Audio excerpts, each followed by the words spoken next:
There is a sixth dimension beyond that which is known to man. A multiverse as vast as eternity, as timeless as the Infinity Gems. It is the middle ground between the big two and the indie publishers, between sci-fi and mysticism, and it lies between the pages of the reader's imagination. At the summit of entertainment, the dimension of comics, where a humble service is held. We call this service the Gospel of Comics.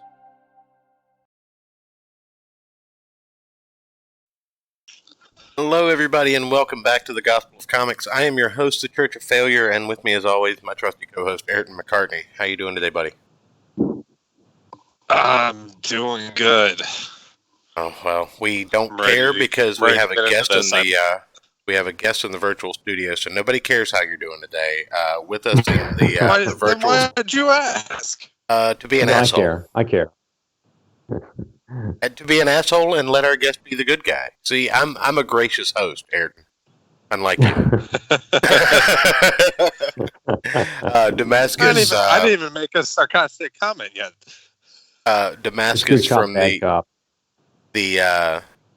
what was the we did the Dead Man's Tome.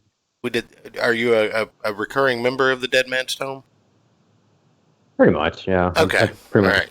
wormed my way into the club, I think. All right. So with us today is Damascus from the Dead Man's Tome. I just talk to you on Twitter a lot. So.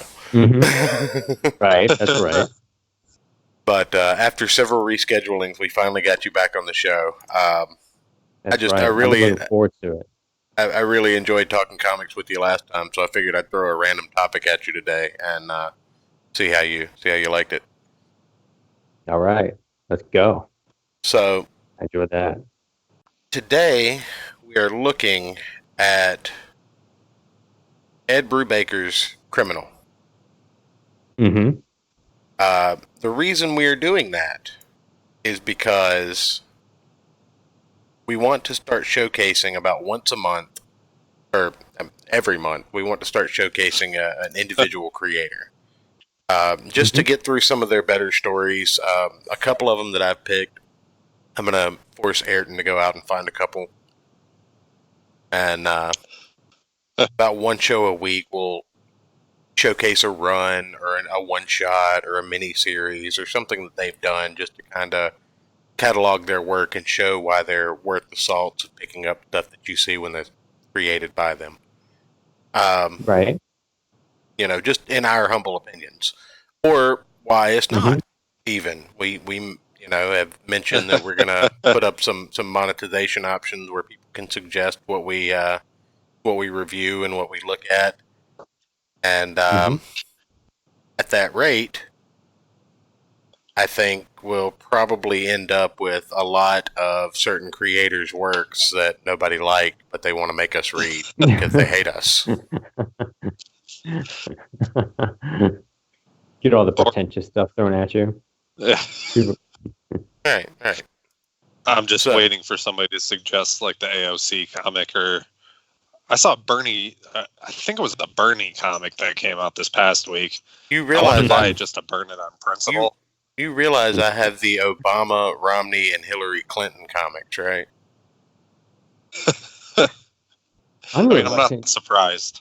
I remember like 10 years ago they did it was an Obama comic called President Evil, I think. Oh, yeah. Instead of Resident Evil, it was like, yeah, I remember that.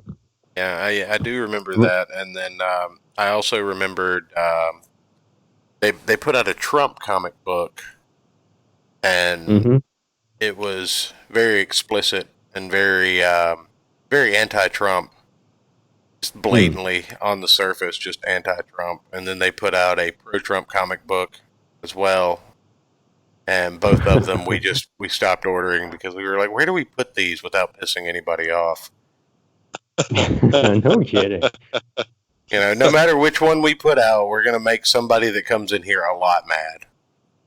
I mean, what do you do? Right. And that's why I was talking to someone the other day about Comicsgate, and I was just like, you know, I think the general idea is to try and keep those politics out of comics, as opposed to.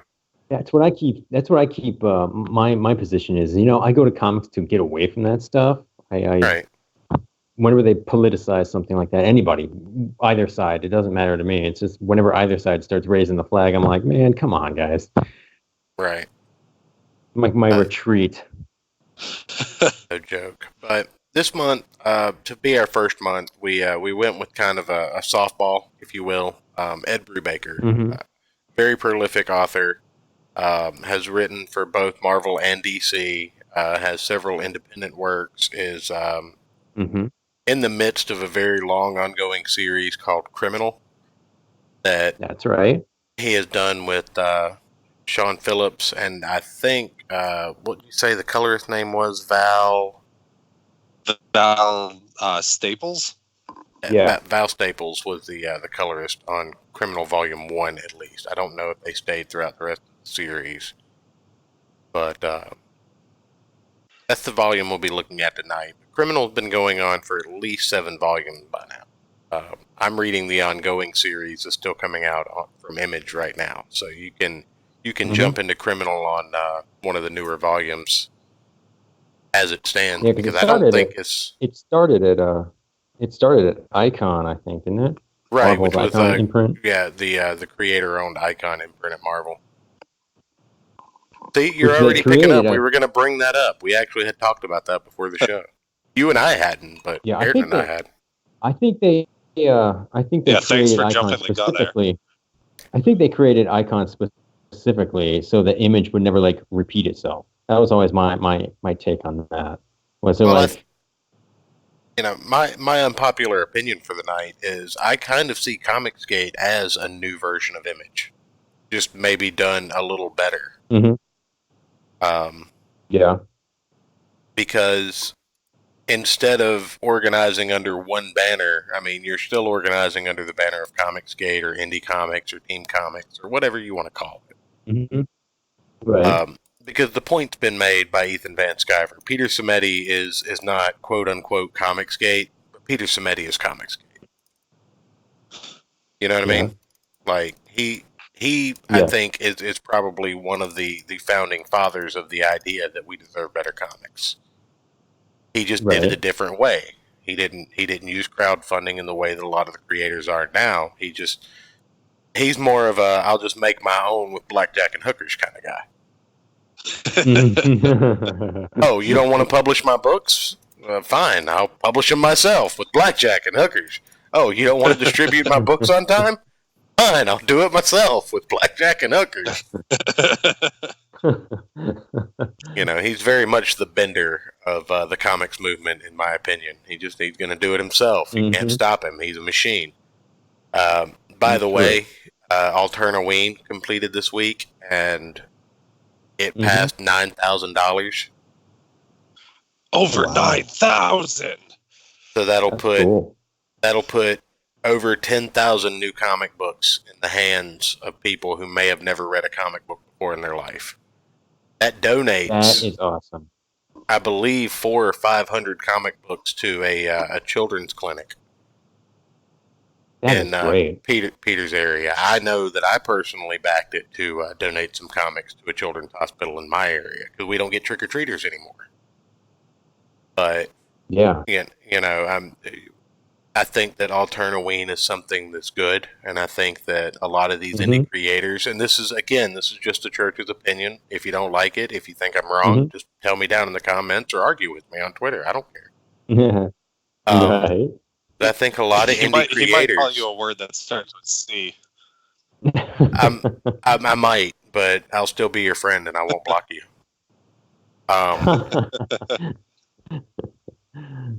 But I think that a lot of indie creators need to take note of what's going on, and find a way to get involved in something like a free comic book day or a Halloween Fest comic book day, or get a sampler of all of these crowdfunded books that are about to go live on Indiegogo together and distribute them to mainstream comic heads. Put them in comic shops. We need to start looking to that future, I think. Well, that was part of the discussion we had with Thor. Was that last Sunday? Mm-hmm. Yeah, I was trying to get you on for that one, Damascus, because I thought you might have some strong opinions on the subject. But That was I think that you're was right, though. yeah. I think you're right. You can have the coolest comic book in the world, but if you can't get it out there in people's hands, who cares? Right, You know, and you've got to get a point that's there. something that Gilbert talks about, and I think the first point, and I'm sorry to revisit this for the people listening back that already watched this episode, but again, I have a new guest on with a new perspective, so this was part of the plan. I'm sneaking it in there on you. We're But doing it live. I'm going to ask you this, and then I'm going to go get some ice while you tell the people, and I'll listen remotely. All right. I'm going to ask you this question, and then I'm going to walk away and mute my microphone and let you just kind of go off on your opinions of it. But, you know, let's imagine a world without a Comicsgate Live podcast. Okay? Right. Let's take a moment and imagine a world where Ethan Van Sciver doesn't promote your book and get it over the edge. And that's just not an option, because a lot of the negativity in Comicsgate is, oh, Ethan didn't promote me in time. My book didn't get as much notoriety off of Ethan promoting me as it should have, quote unquote. And the main answer to that, and I'm sorry for anybody that it upsets that has gone through this, but Ethan Van Sciver doesn't owe anybody anything except the people that bought his book. You know, and all he owes them is a book. That falls under the unpopular opinion, but let's imagine a world where that system doesn't exist to get creators up off the ground.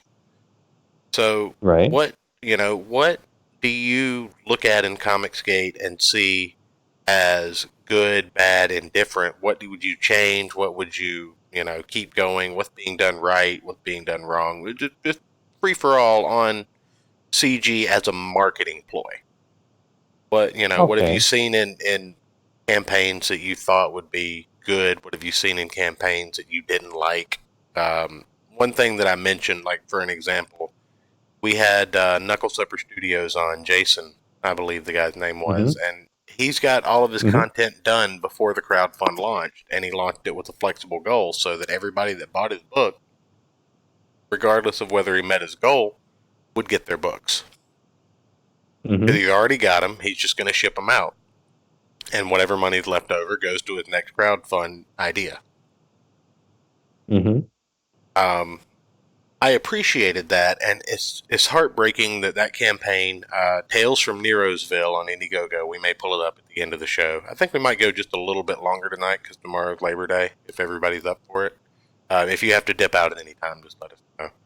But we'll look at that. But just take that premise and just run with it. And I'll be right back, ladies and gentlemen. All right.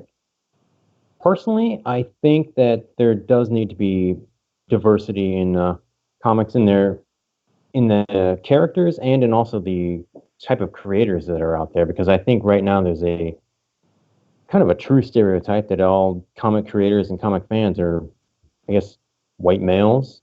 And I think there needs to be more diverse characters racially and also in like gender. But I think that the way that it's being implemented, like forced change, is not going to work. Just from a purely marketing standpoint, because what you're going to have the big two, and then what are they going to do? They're going to try to create an icon. Let's just say, for an example, let's create a character named Captain Awesome. Okay, you want a character? I thought you were going to say Captain Marvel. Well, no. Well, what about Major League? Well, let's pick call him Captain Awesome or something, and he's I don't know, he can shapeshift into a woman or whatever. I don't know, but so let's say the big two is like, okay, we're getting heat. We need to make money, because people are saying we want diversity, so we want something changed. So what you're going to have is a bunch of corporate suits trying to create an icon. Okay, you can't create an icon just out of thin air. You can't do it that way. Superman and Batman and Captain America and all these characters, they were created organically by creators who actually loved them, and they put their heart and their soul into this stuff, and gradually over a long period of time they became iconic characters. So what you're going to have is you're going to have these, I don't want to say fake characters. You're going to have these corporate flagship characters, so to speak. Engineered. Yeah, engineered. There we go. Exactly. Perfect word. You're going to have these engineered characters, and they're going to have tons of money thrown behind it, tons of promotional campaigns, and they're going to say, hey, look, we've got these great new diverse characters. And I guarantee you that no one's going to buy it for several reasons. A, the stories are probably not going to, they're going to be forced. They're not going to be like genuine stories. But also, there's going to be a very disingenuous feeling. Like, it's almost insulting to like like a gay fan or a female fan or a transgender fan, if they see a superhero out there that's been engineered like that, it's almost an insult, really, because it's not being done properly, it's not being done right, and it's not being done in the proper way. So what you've got is you're going to alienate the few fans that you've already got, because let's face it, comics are the sales are shrinking. Like, I mean, they're dying out there. Oh yeah, So that's you're going not to a alienate secret. the people. Yeah, you're going to alienate the core constituency you've already got, and you're going to alienate the people that you're trying to bring in. So then, what are you going to do then? I mean,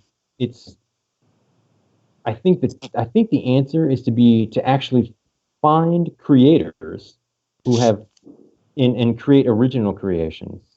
I also don't think it's going to work. Taking Oh, say like Captain America and change into a woman. You know, well, it's just not, that isn't going to Well, work.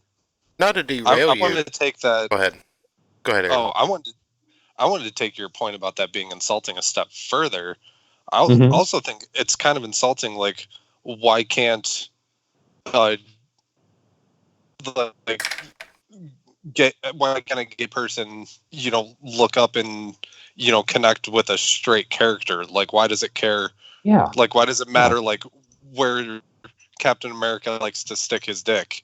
Like, I mean, True. why can't a girl look up to Captain America for his character and values and morals and stuff? Why does it have to be this arbitrary thing like that? Because me and Church have talked about this numerous times. I agree with that.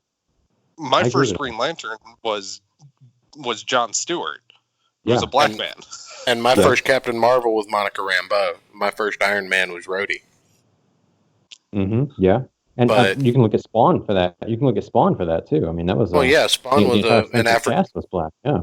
Right. Spawn was an African American character who was so disfigured that his skin color didn't distract you from the story, but he was based around a successful African American character. That's correct. And one of my favorite X-Men is Nightcrawler, who's blue. Stereotypical characters too. Right. But not to derail what you're talking about there, because I fully agree with you. However, I don't think that's as much of a problem in Comicsgate. We have, a very diverse cast of characters making their own books. I mean, and you really, the idea of identity really doesn't play into the idea of a cartoon frog or a group of capybaras. To talk about, and we talked about Peter Simeti earlier. Peter Simeti is, a half Asian man. I think he's half Asian Italian. Could be wrong. Don't sue me, Mr. Simeti. But, the diversity is there in CG, so I don't think the spirit of the question that I was going to ask was more, what do you see in the Comicsgate community that you like or don't like? Not necessarily the comics as a whole. The industry, and excuse my language on this for the families at home, but the industry is fucked as a whole. And I think that, crowdfunding and small publishers are the only thing that's going to save it. The big two have, metaphorically screwed the pooch on the idea of these legacy characters that they've been cashing in on for 80 years now. They've become... I think Marvel's doing a worse job than DC. DC's following suit, though. They're just always behind. Yeah, they always are. They're always one step behind, aren't they? Marvel has been the edgy, by the seat of the pants publisher since it was incepted. DC has always been the safe publisher. You can look at their flagships for that: Batman and Superman versus the X-Men and the Avengers. True. Marvel succeeded at team books where DC has really only managed to make the Justice League stick. But even at that, people forget. But I think one thing, if you want to make like an iconic character, an iconic book, you have to stick with it. You can't just throw lots of like corporate money at it and make it into something. You've got to it's like a little fire. It's like a little flame. You gotta love it, and nurture it, and stuff like that. Because people forget X-Men was canceled in its original run in the late '60s. Yeah, it was like the lowest. It was the lowest selling. Like people look at it now, X-Men was a huge juggernaut. No, in the beginning, it was like the lowest selling Marvel comic of all. Right. But people connected with that character, and Chris Claremont actually made it famous. People don't realize that, but Chris Claremont is the reason that X-Men has the notoriety it has today. While their stories are timeless before him, he is the one that put the numbers on the map with good writing. Absolutely true. That's absolutely true. And that's the key. Good writing. Good stories, yeah. Good stories. That's one thing. I think I've said that on Twitter a couple of times too. That's like my core thing is that what would actually make it work is good storytelling more than anything else. Right. You need a good story. I maintain that the big two, and this is, again, we've derailed completely. 20 minutes in. You're welcome, people. But I've maintained before, and I've said on stream, again, I'm a broken record, folks. I'm going to say the same thing over and over and over again, just different ways. But wait. I think he's about to mention the Secret Wars. No, actually. Yeah, you're fired. You're wrong. There's number one. Been fired number one. Yeah. But no, one thing that I've mentioned over and over again is that when a character or a creator loves their character and their story, it shows in the work. When a creator is using a character to make a paycheck, it also shows in the work. That's absolutely true. You can tell that. You can put anybody's name on a Spider-Man comic and guarantee 50,000 sales because there's that many people that buy Spider-Man to put it in a box and never read it. That's true. But when you have something like Monster MD by Von Klaus, when you have something like Cyberfrog by Nathan Van Sciver, when you have something like a Galactic Rodents of Mayhem, when you have something like an Invictus, an idea, even Novel Bro in the chat, he's working on a novel, like literally a written prose piece. And what I've read of it, just the first excerpt that he sent me, I don't even know that it constitutes a full chapter. It shows craftsmanship that you just don't get out of the big two in one of their books. I'm reading through Spawn, and I even complain because I've been conditioned as a comics reader that it's chewing through a book when it takes more than 15, 20 minutes to read through a comic. But some of these old Spawn books take 30, 35, 40 minutes to get through, to kind of absorb because they're wordy, they're intricate, there's a lot of story there. The panel work is laid out in such a way that you actually have to stop and look at it. And you can look at those issues of Spawn and say, okay, this is created by somebody that loves what they're doing. Every second of what they do is a prize to them. And then on the opposite side of it, I mean, we look at Savage Dragon, and Savage Dragon is done as a because I can piece. I don't see half the care and consideration put to an issue of Savage Dragon. I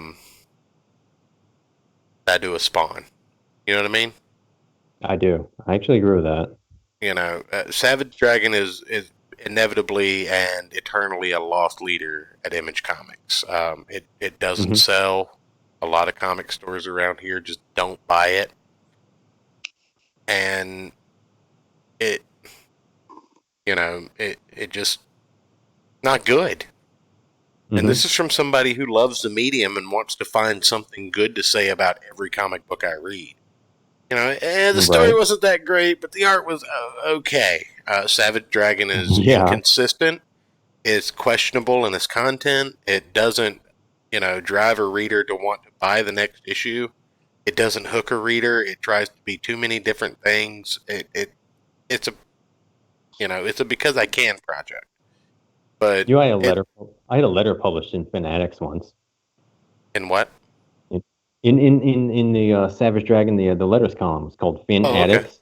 Okay. A long time ago. Oh wow! Just a cute little trivia thing thrown out there. Do you own that issue? God. No, actually, I don't. I didn't even know. You gotta get one of those. You gotta find it and get one. Yeah, I saw it on the internet once, and I was like, "Holy shit!" Here's the printed it.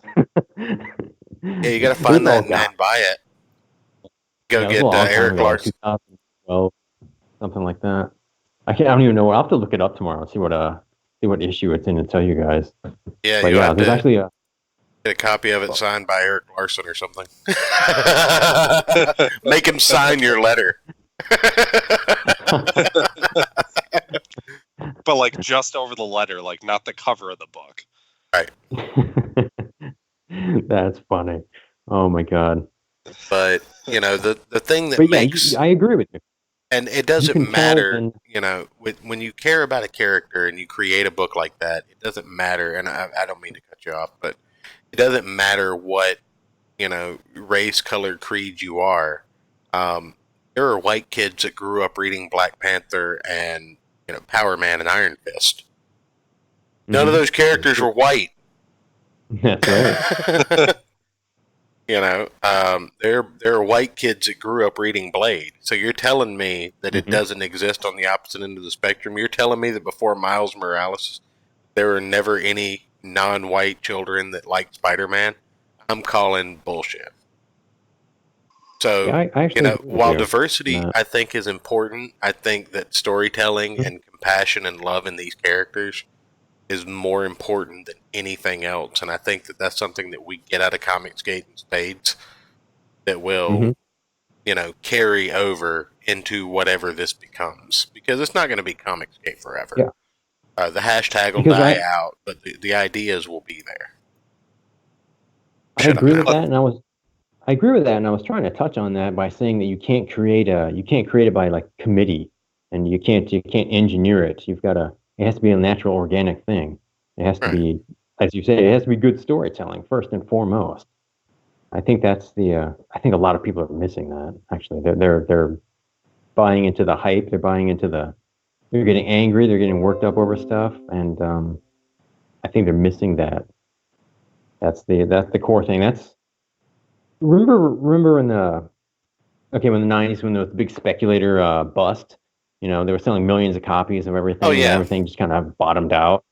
Oh, yeah. It was the same kind of thing. It's like Marvel and DC were trying to figure out how the hell can we, recoup our losses and stuff. And shock, surprise, it was through good storytelling when they started hiring new writers like Ed Brubaker, Brian Michael Bendis.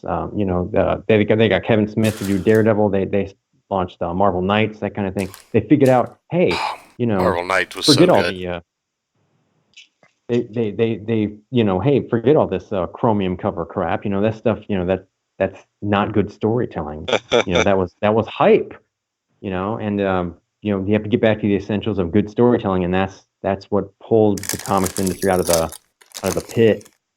Oh, now they've got to figure out how to do it again. You got to give it to them. If you can do good storytelling and chromium, though. Oh, well, yeah. I love those. I love the chromium covers, man. It's like body armor. You could wear that shit to school, and man, it didn't even matter. You could someone try to throw it down with you, like, come on, bitch, let's do it. Someone tries pulling a gun on you, you're like, well, come on, bitch, let's do it. I disavow. but no. But I say all that. I do that 35-minute intro into this to talk about Ed Brubaker. Mm-hmm. Because all of this actually does matter, because Ed Brubaker is a very highly awarded writer. Mm-hmm. And He's a good storyteller. I know that if anybody does comment, the first kind of comments are going to be the awards are cucked. They're all fixed and all that, and I'm fine with that. I get that. I do believe that, but I think this man deserves every award he's gotten, because he got a Prism Award for a Catwoman run he did. Oh yeah, He's got Darwin Cook. Yeah. Yeah, he's got an outstanding comic book award for that same run. He's got 2 Harvey Awards for Captain America and Daredevil. Mm-hmm. He's got 1, 2, 3, 4, 5, 6 Eisners for Daredevil, Captain America, Criminal, Iron Fist, The Marvels Project, Incognito, The Last Innocent, and The Fade Out. Mm-hmm. Best writer, best limited series or story arc, best new series, best single issue. Go ahead. Oh, I was gonna say I loved his the Authority Revolution storyline. I love that. That was one of my favorites. The Authority took over America. Remember that? That was cool. that was Icon, wasn't it? Or Image? No, that was Wildstorm. Yeah, that was. Wildstorm that later got bought out by DC. Right, the Authority 1 through 12 Revolution back in 2004. Now, that's right. Brubaker broke into comics in 1992 with a small intro of 1 issue of the title Real Stuff, Fantagraphics. He moved on to later do Low Life 4-issue miniseries for Caliber. Right. And then that same year he did Dark Horse Presents, 3 or 4 issues of that, as well as breaking into, what was it? Prez on the Vertigo line. And I think that was all for 95. But he has been in the comic book industry now, at this point in time, for well over 25 years. So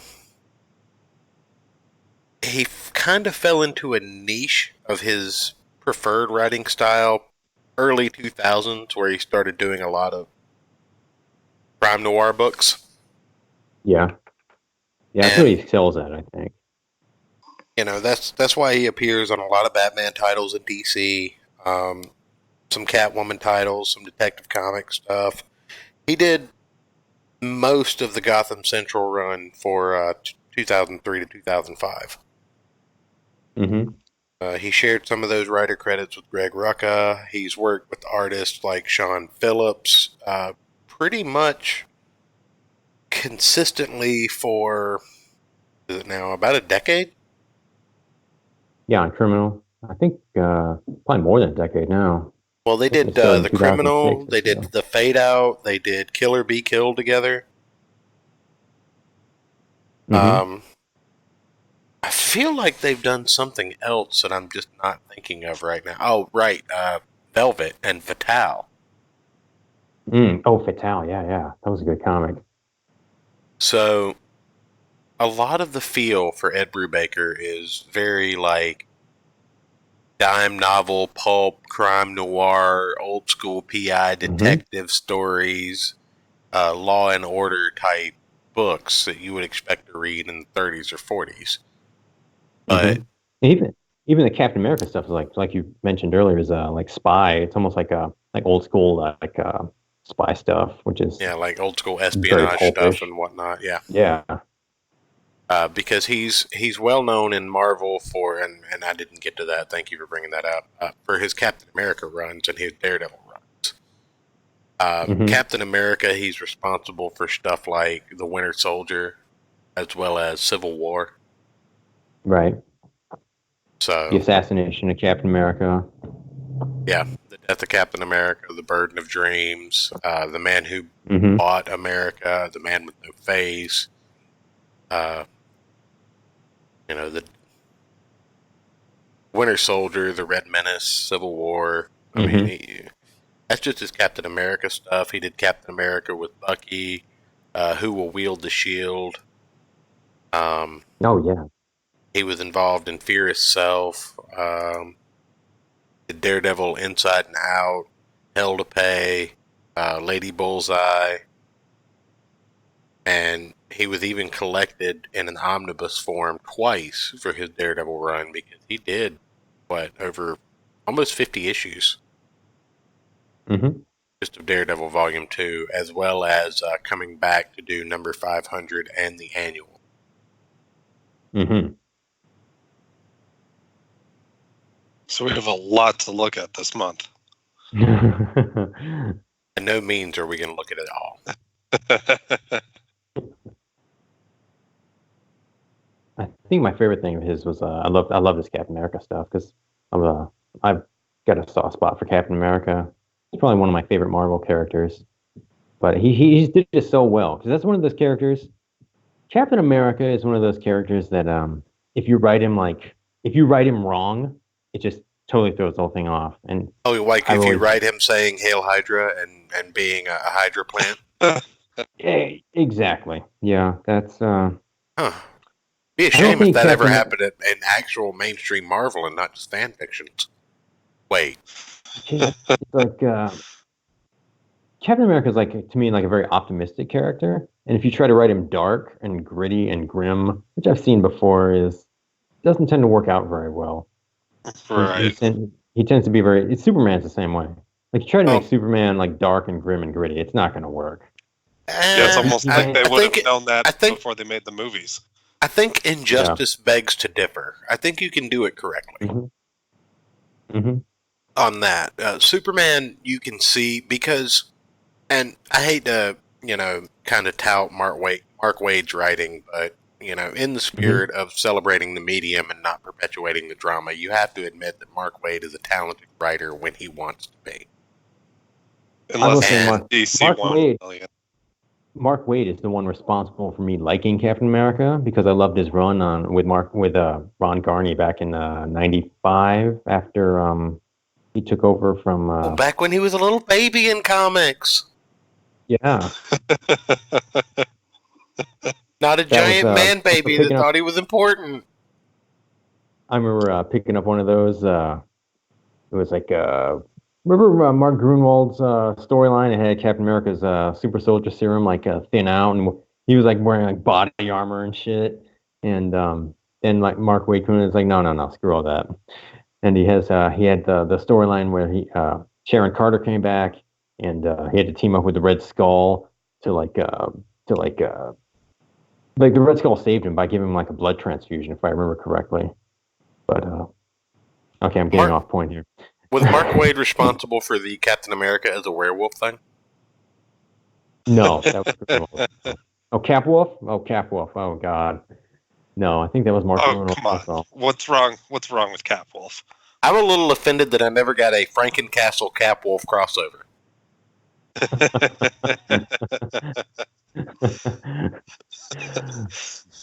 As I should be, I think. Next I get Indiegogo. it. Werewolf by Night, Capwolf crossover. There we go. No, I gotta have Frankencastle in there too. We gotta have the old monster, homage. Yeah. Maybe Thanks, Mobius in there. Mobius Yeah. in there looking for a relic of Dracula's. Yes. Yeah, I remember. Who would be mummified? People forget Morbius before he was a cartoon character. They forget that he showed up in Spider-Man and what was it? Remember where Spider-Man had grown like He showed up in Blade, didn't he? Yeah, at some point. Wasn't he a Blade character first? No, he was first. He was a Spider-Man character. He appeared in I think Spider-Man number 101 or something like that. Because Spider-Man had tried to do some in Spider-Man, Amazing Spider-Man 100. Spider-Man had tried to like cure himself, but then he ended up growing like 4 more arms. Right. And Yeah. that was all animated series stuff. Yeah, it was. He first appeared as the antagonist in Spider-Man 101. You're right. Yeah. But eventually, that was only after the Comics Code had been relaxed, so they could have vampires again. But they couldn't do it in. That's just They because they couldn't had do it. Harry Osborn do acid a lot. Yeah. And because Stan Lee gave the finger to the Comics Code Authority. Yeah, pretty much. And then again, DC followed suit by having Speedy turn into a junkie. So, you know. Yeah. Again, Like you DC said. always late to the game and overshooting the mark. True. True. No pun intended for the heroin reference. They like to sit back and watch, see what happens, and then say, "Hey, let's try it." Just like Ron Toye. Mm-hmm. But sit back and watch. Sorry, I apologize. Anyway, let's get into this comic so we can actually look at it before the show ends. But let me go ahead and pull up. We might get to the cover. Well, like I said, we may go a little longer to make up for last night's show because we went a little shorter. Again, the she who must not be named, who really perpetuated the news cycle yesterday, just kind of killed my ideas of comic news. Mm-hmm. But anyway, here we have Ed Brubaker, Sean Phillips, Val Staples, Criminal, Coward. All of the covers are this like tritone artwork, and I love it. I love it so much. Mm-hmm. These look so good on a shelf. That looks cool. This is your main character, and Leo ain't nothing to fuck with. He is a coward, and he is a coward for good reason that you will find out if and when you read this. This is published by Image Comics, republished from Marvel's Icon imprint, again because Ed Brubaker and Sean Phillips own the work, so they can take it to Image if they want to, and print it with blackjack and hookers, which they did.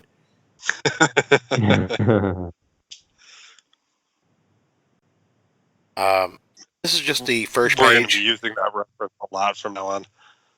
Well, until I get bored of it, probably. And you forget it. But this is the first page here. Prologue. Here we see Leo, the main character, involved in a robbery. And obviously everybody involved in the heist is in a white jumpsuit with a mask. So we'll see within the first few pages that Leo is much more of a professional than most modern day crooks are. But you open up in a very high stress situation. The cops are converging on these guys. The heist did not go as planned. Somebody hit a silent alarm that wasn't, set to be hit. A couple of wise guys decided it was good to shoot on the cops and got lit up for it. And that's just in the first 2 pages. So we set the tone for this book pretty quickly. Do you guys want to just comment on anything about this, or do you want to move on? I mean, I can go on for days about the artwork. Sean Phillips is a master of capturing action without movement. Well, yeah, that's what I was going to bring up throughout this entire volume.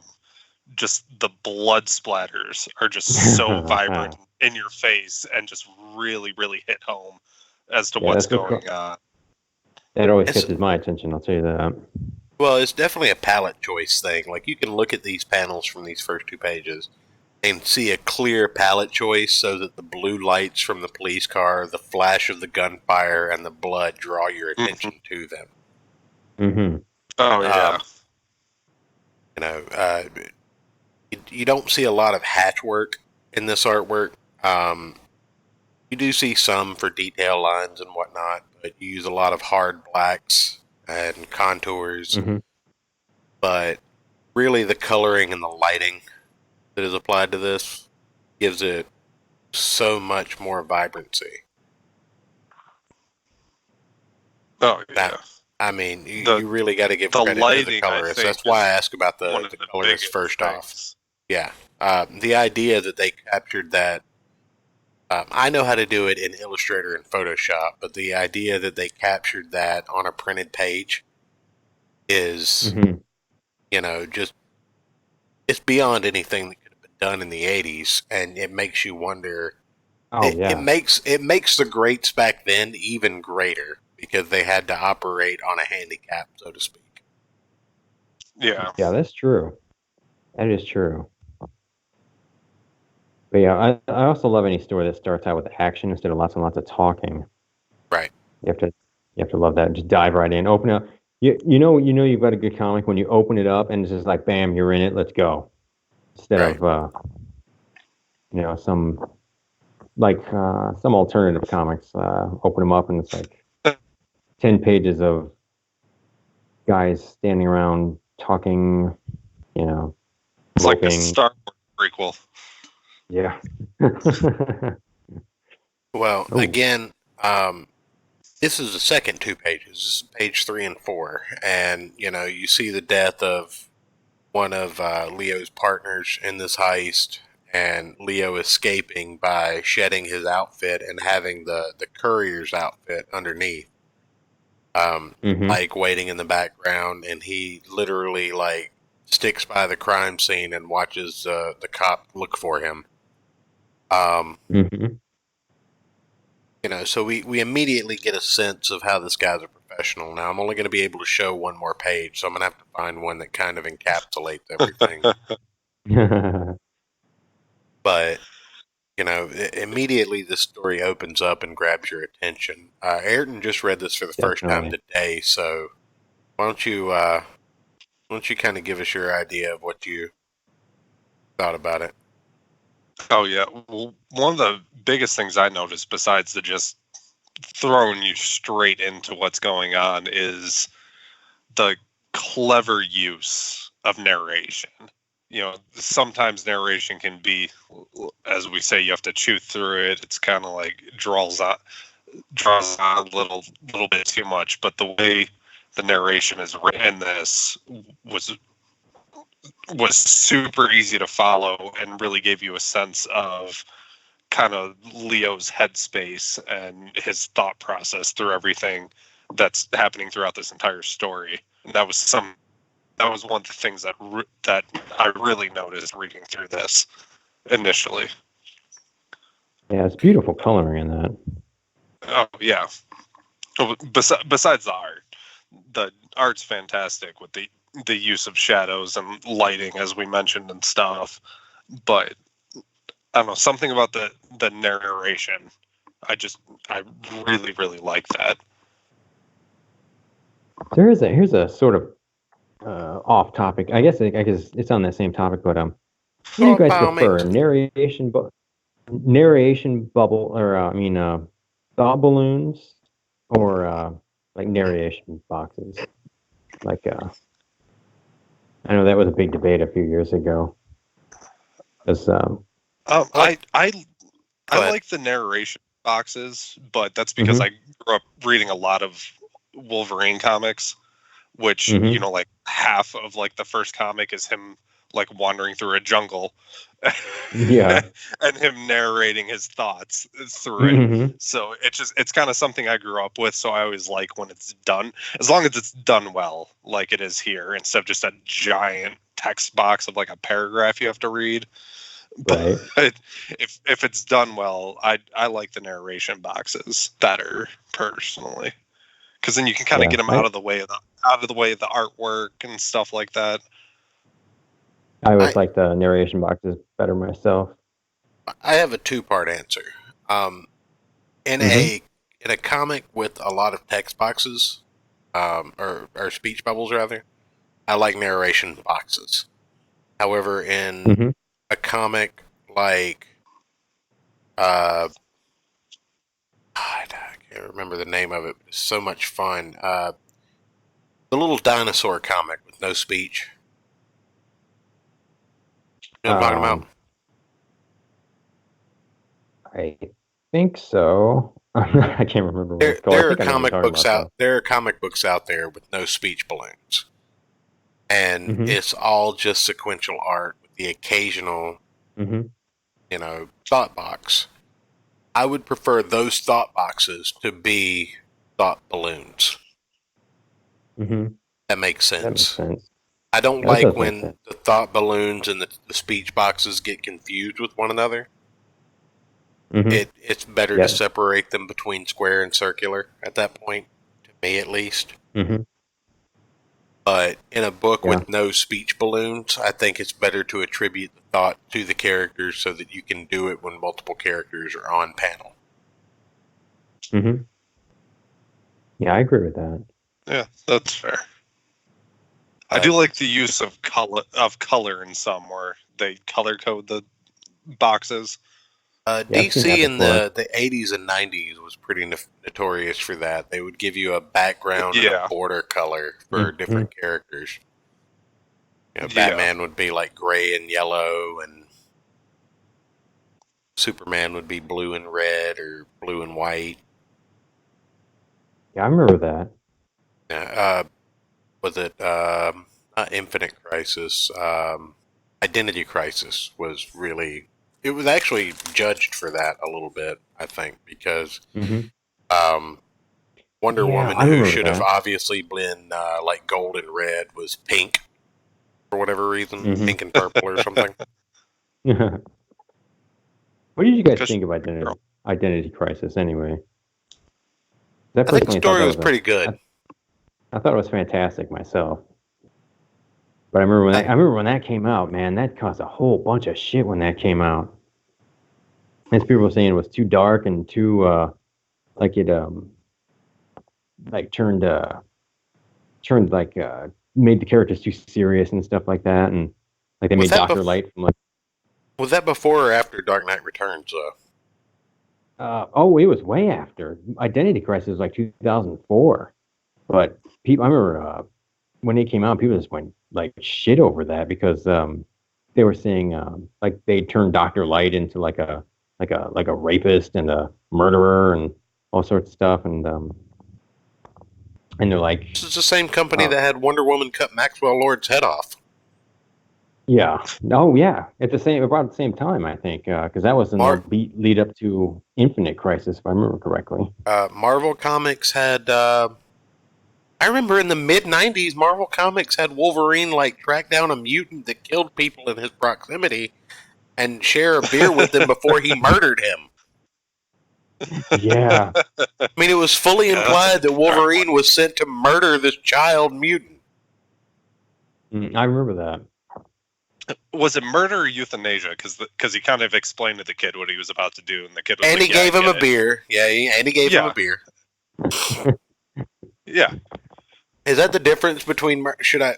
Never mind, I'm not going to say that on stream, but is that the difference? Like, you know, is the beer the difference? Should I go message Ricada for you in case you need a defense lawyer? No, man, it's cool. I'm going to hire Jay Sean Lemoyne.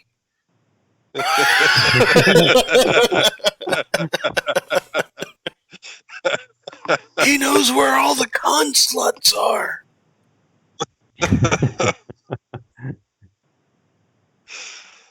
You guys know about con sluts?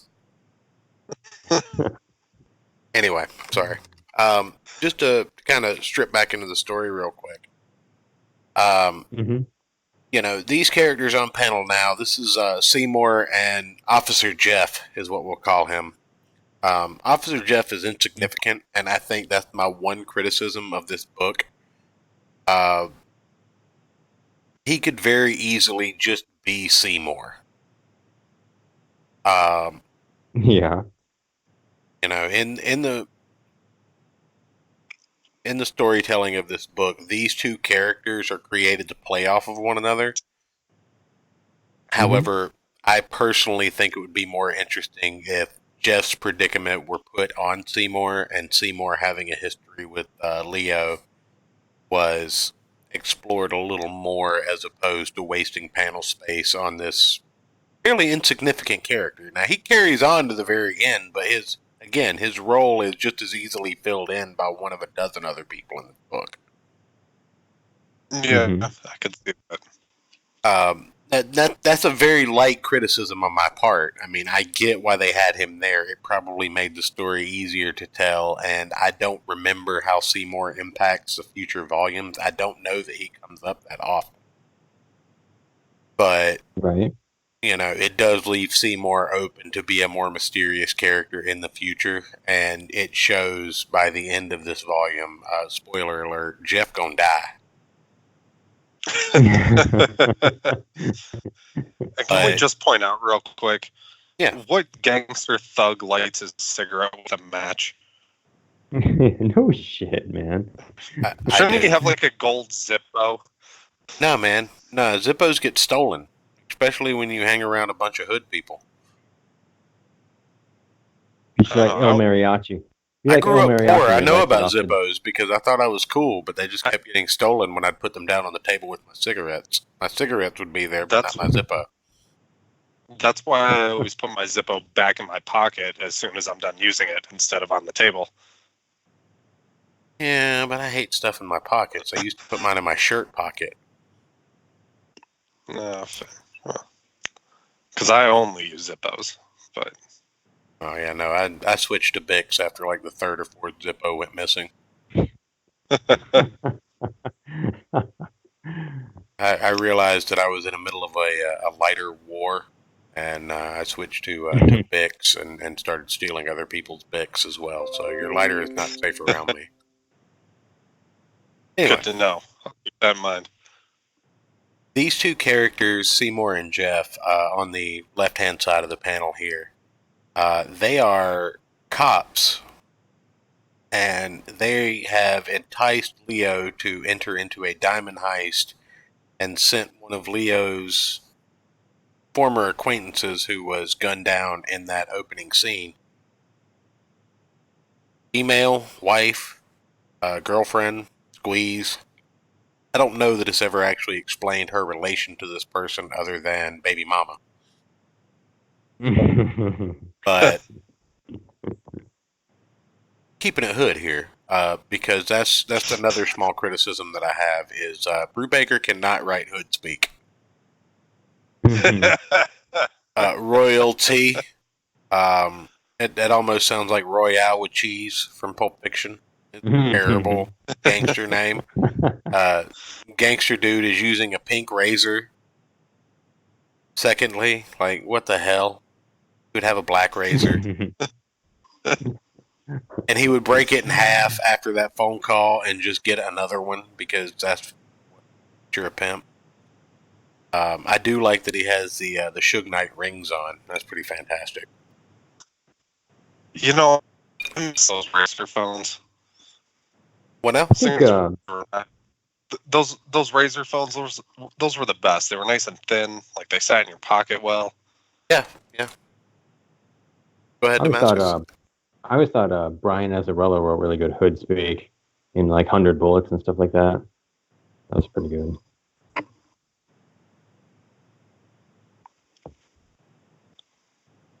trying to think of.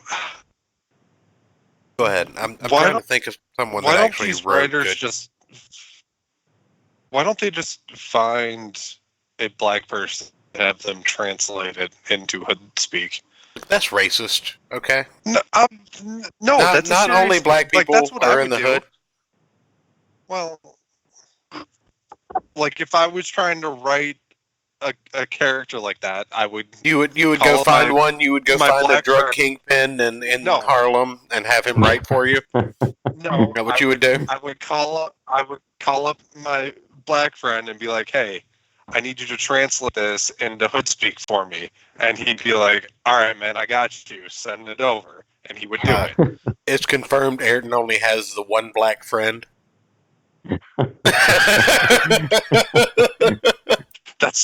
That is true. Oh, no. I disavow. Anyway, they've gotten Leo under guise of one of his former associates, baby's mama's pleadings to agree to help them with a job to steal $5 million in uncut blood diamonds. Mm-hmm. And you immediately find out something's up because I've already kind of spoiled it. This gentleman that Jeff calls in the scene is he's not a wholesome dude. He is a drug dealer. He's not after some diamonds. He's after some heroin. Horse. Really, H. I thought he was like the Black Mr. Rogers. No, man, that's Jeff. But we find out that both of these cops are crooked. They're tied up in some stuff that just doesn't go well for anybody, really. So that's where the first issue leaves us.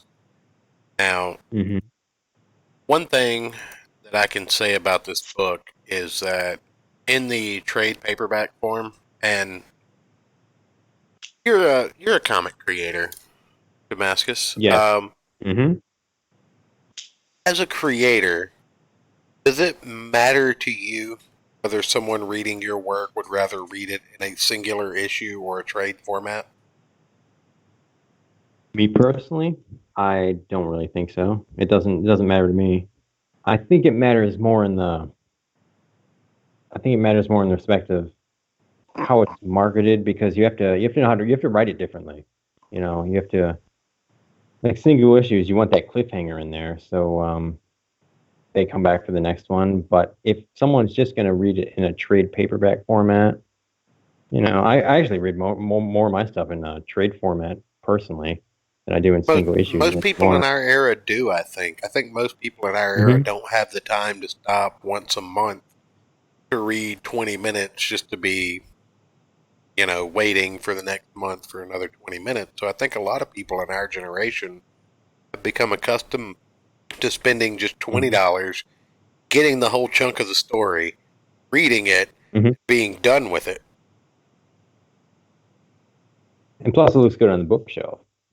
It's Right. more. But also, the way you tell the story is different, though, because if you look at old comics, before trade paperbacks were really popular, they were told in much more of a serial format, and now it's almost because I remember when trades first started becoming prevalent, a deconstructed storytelling really kind of took over, with lots of, you know, the pace of the story became slower. You know, the intros to the story became longer, and I remember Bendis was really a big prominent figure in that of and manga, like Japanese manga comics are that way too. They're hundreds of pages of just nothing before you get to the good stuff, and it changed the way. It's a question of real estate, I think. And it changed the way that the story is told, I think. But I actually think it was a change for the better. But do I think that it actually matters? Does it matter to me if someone reads it in a single issue or in a trade paperback? No. I think that the reason that it does matter to a lot of creators, and that you see that, because I've seen the criticism from people that if you wait for a trade, you're not a comic fan. Yeah, you know, I've heard that argument before. I don't agree with that.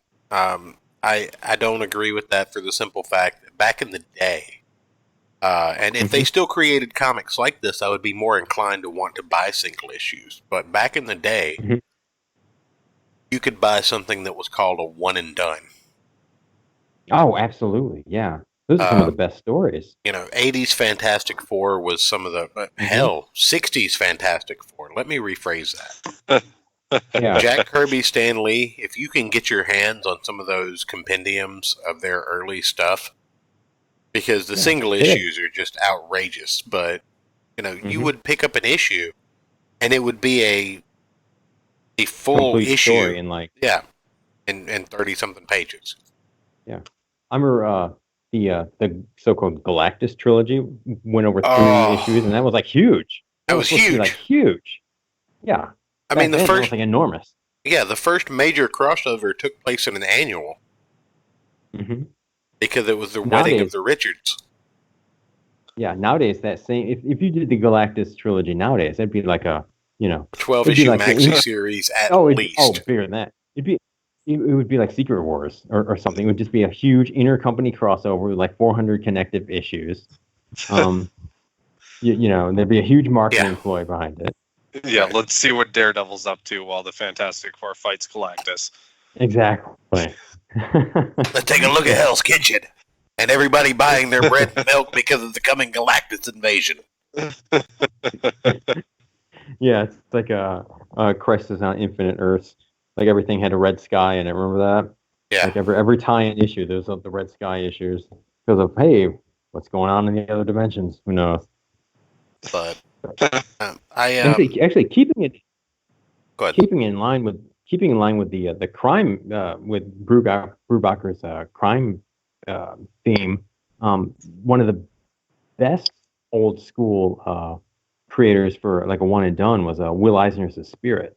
I mean, that was 8 pages. Oh, yeah. You got a complete story. You got 8 pages, complete story, and some of those were so filled with everything. I mean, they had action, humor, narration, like just wild, crazy shit going on, and you know, you get them in 8 pages. I mean, people do that now, it'd be like, you know, a whole trade paperback worth. But I see that in because Spirit was kind of like a crime comic. I mean, it was like crime noir way back in the 40s and 50s. Mm-hmm.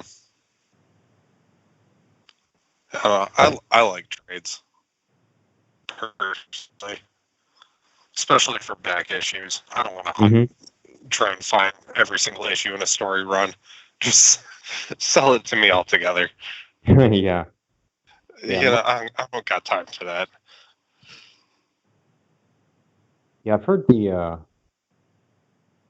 argument before that if somebody waits for a trade, that the sales of the individual floppies will like it won't be as like they won't sell as many, so then the series get canceled, so then there won't be a trade.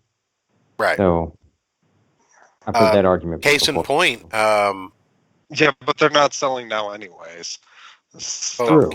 Case in point, Doc Voodoo, which was a fantastic book DC put out, or Marvel put out, where Voodoo was the Sorcerer Supreme for a while, placing Doctor Strange.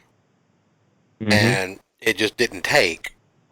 And I thought that was a fantastic example of introducing diversity in a way that you can give up a mantle, so to speak.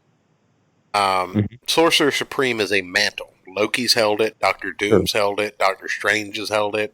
Why couldn't Voodoo hold it? Sure. You know, why couldn't Wanda Maximoff hold it? Scarlet Witch. Why couldn't Wanda hold it? Because they're all magicians. They can all be Sorcerer Supreme. But Voodoo just didn't make it. I think they made it, 4 issues? 6 issues, something like that, were forced. And I don't know that it was ever collected because of that. It was a good book.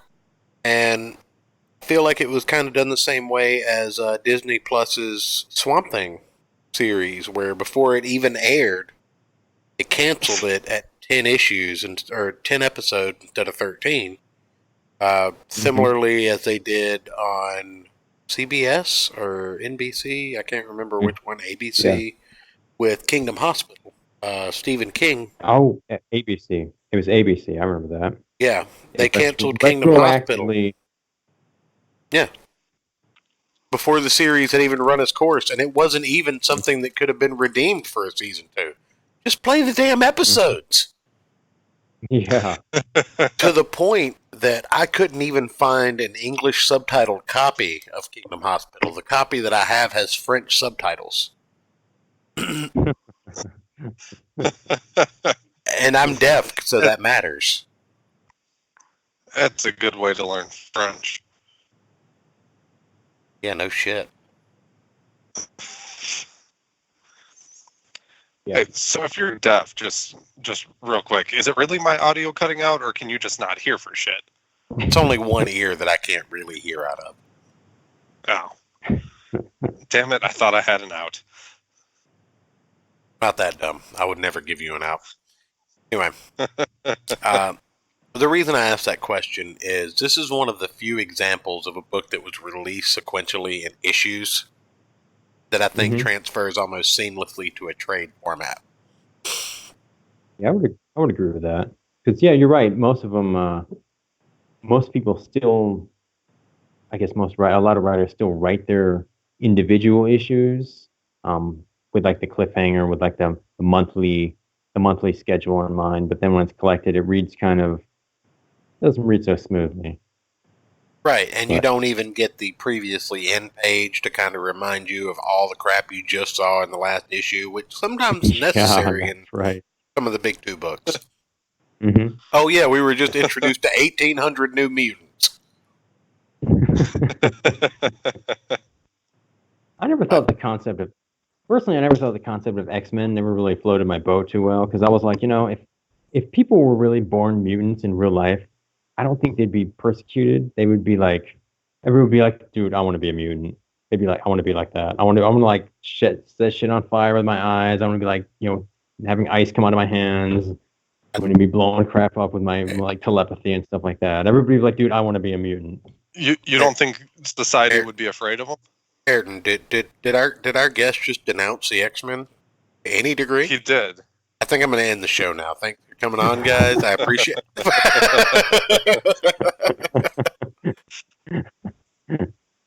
I gotta end the show and delete the episode. Just pretend we didn't do it. I have to Bitcoin pay off everybody in the chat.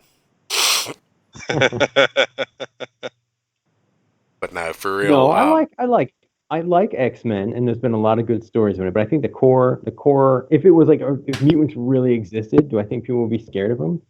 I think, I don't know. I don't really think they would be. I think the media would say that they were scared of them. Yeah, probably. Because if you look at people, they're like athletes that are like really, like a fine-tuned athlete or something like that. People are like, man, I want to be that. They idolize that, or like a rock star who's like a really good musician. You're not taking mutants like Toad into consideration, though.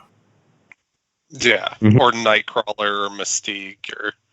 Nightcrawler and Mystique were still cool, but you're not taking like mutants like Toad and the Morlocks and Blob, those guys into consideration. Nobody wants to be those guys.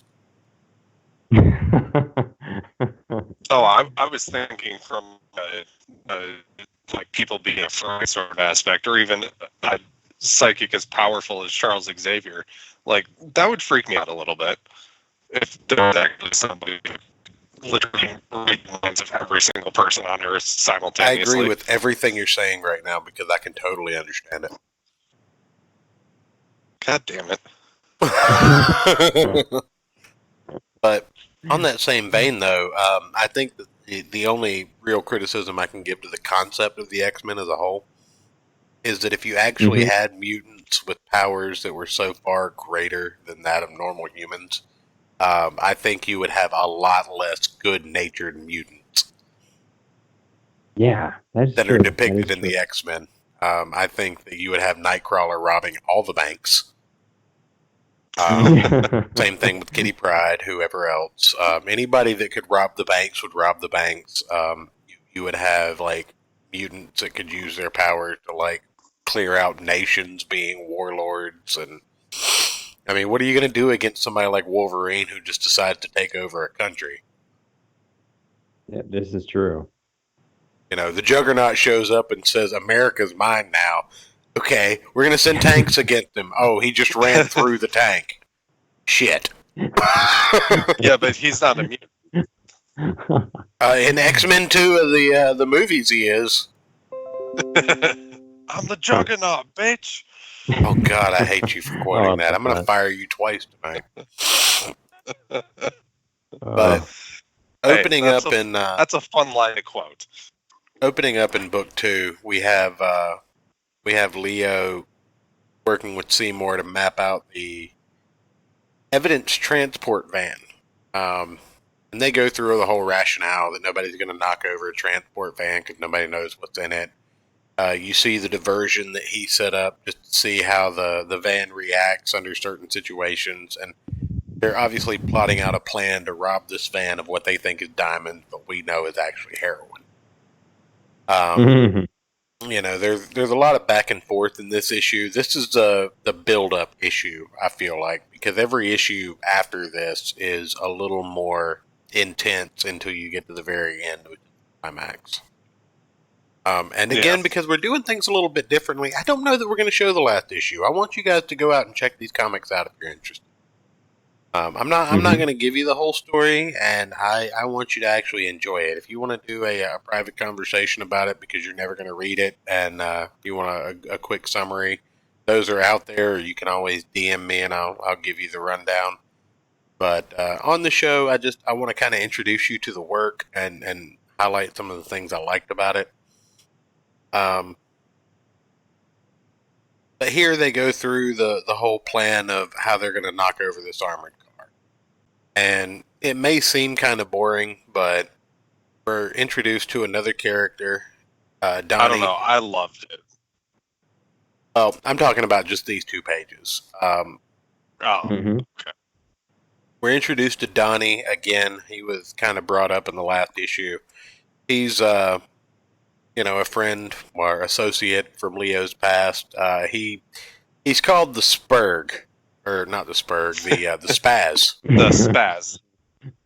In today's language, he would be called the Spurg, but he fakes seizures and asks for handouts to go to the ER everywhere he goes, and it works because he knows how to work the crowd. But so far, we've been introduced to Leo, Leo's elderly, quote-unquote, familial uncle, which is friend of the family, who is senile, has Alzheimer's, and a heroin addiction. We've been introduced to Donnie. Great combination. Yeah, we've been introduced to Donnie, who is the spaz, and Greta, who is the female that you guys haven't seen on panel yet, but she's the baby mama of one of his ex-associates. Former junkie, is in the job to hopefully help and get some money so that she can get her daughter out of this quote-unquote life. I don't know if you guys can already tell or not, but we're 2 issues in. I don't think any of you expect this is going to go the way they think it's going to go. Of course. So, on the next page, but so far in 2 issues, I mean, a lot has happened. And pull up a couple more pages. Here we have Ivan, who is, like I said, the friend of the family, the uncle. He's one of the people that taught Leo everything that Leo knows. In this particular scene, they're transporting him so that somebody can look after him while Leo's doing the job. And he just instinctively picks a pocket of an old woman and then gets mad at Leo for giving it back because, he's like, well, what are you talking about giving up free money? What are we, marks? And this is an old Alzheimer's ridden, like, heroin addicted man who's been stealing for 100 years.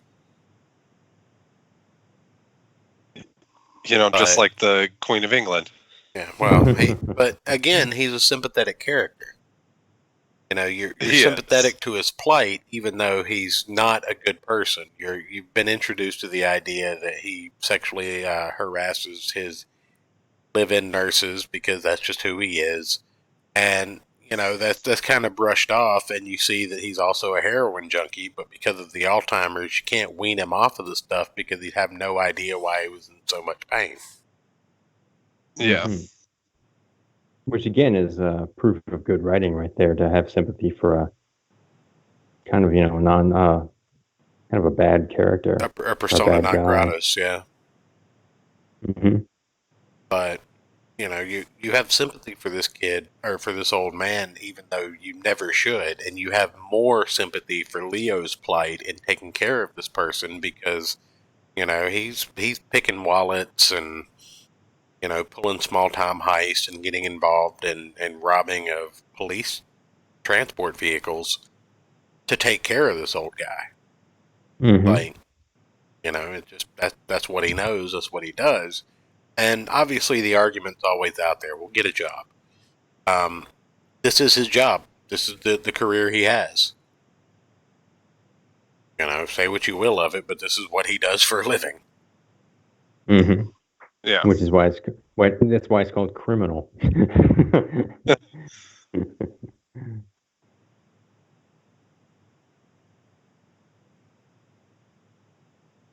Well, here we have a good example of the transition. This is the transition between issues that we were talking about earlier. The only way you can tell the transition between issues is that single solitary black panel at the beginning with an intro word. Mm-hmm. Yeah. And when you read it as in the trade, it reads more like just chapters. Right. And it's not even as blatant as in your face as the full page spreads like Lock and Key had. Right. Mm-hmm. The fact that they don't break it up by cover, it just kind of reads more like an actual graphic novel than it does an issue by issue. But I can see, because I know where the individual cutoffs are, I can see how the individual issues would end. And they all end rather abruptly.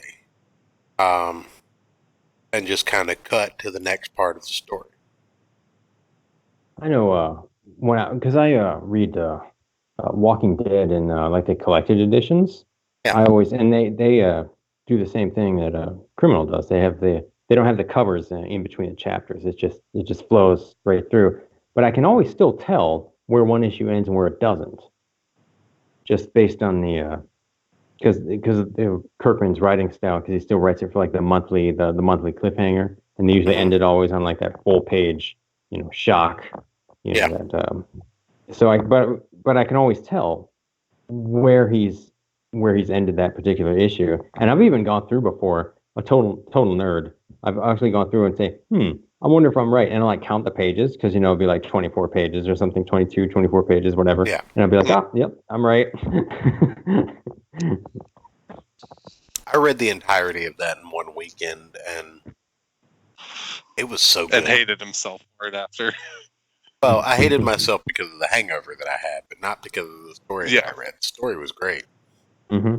Well, yeah. That's what I meant. Yeah, I love Walking Dead as a comic. I kind of lost track of it after a while, though. But I actually like it better as a comic than I did as a TV show. Well, I remember everybody was paying attention to the comic when the #1 issue spiked up to $1,000. Oh yeah. But you see the ending where the Alzheimer's kicks in, and Ivan doesn't even know where they are when they reach the end of their subway ride. And then we cut into the third issue, which is the job. Everybody just kind of is convening in their places. Leo has given specific instructions on where everybody's supposed to be, and they're going to go through the heist, and they're going to rob this police transport vehicle. And like we've already told you, they're not going to find diamonds, and they're going to find heroin.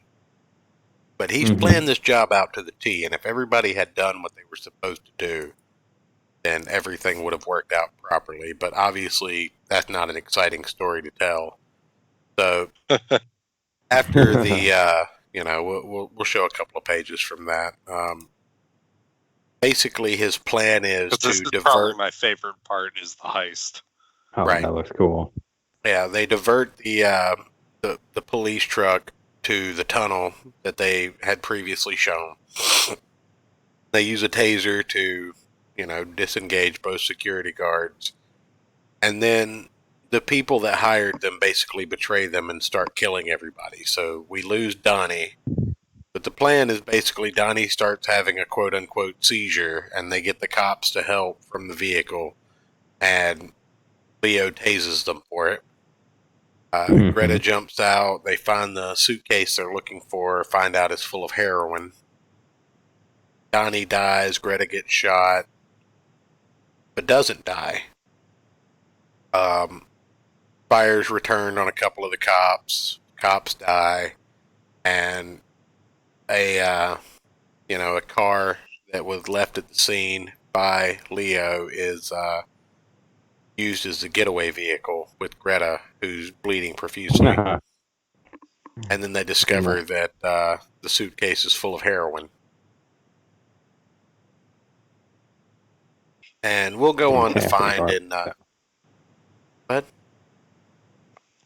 Oh, I was just saying the artwork is fantastic. I love that. And I like the touch of the Mini Cooper kind of calling to like the Italian Job movie and stuff. I thought I might be the only one to catch that, but yeah, the Mini Cooper, just the callback. I picked a car that could get into places that cop cars couldn't. That's literally the reason why I have a Mini Cooper, is because of that movie when I saw it as a kid. It's the reason that I would drive a motorcycle. I mean, if I was to ever get a recreational vehicle as opposed to a functional one, because I have 9,000 children, I would. Right. I would get a motorcycle. I have run from the cops on a motorcycle. It's fun. I disavow. I don't think I heard that, because you openly admit where you stay. Oh, this was years and years ago when I was like 18.